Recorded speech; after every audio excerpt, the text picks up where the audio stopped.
حالا مردم بخیزه و خود خم کنه، مثل که آلی در مکاتب است. استاد داخل شد استاد در کجا بود؟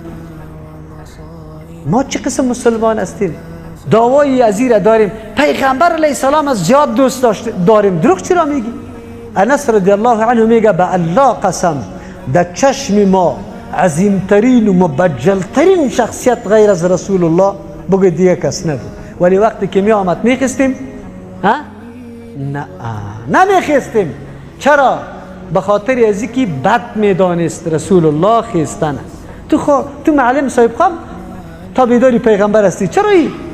باز اگر کدامش نخسته تیجه بیا چرا نخستی؟ اینقدر شیطان تو را دیگه با سعی میکنی که در امتحان ناکام کرد شد که تو برای من نخستی.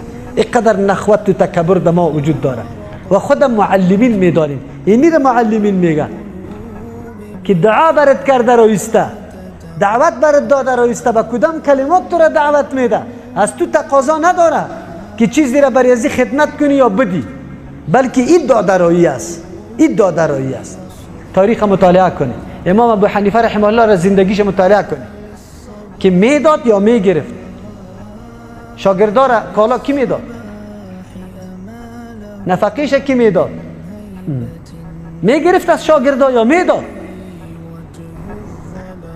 اینی را مردم استاذ میگن. دعا میکنه برات الله سری تو رحم بکنه.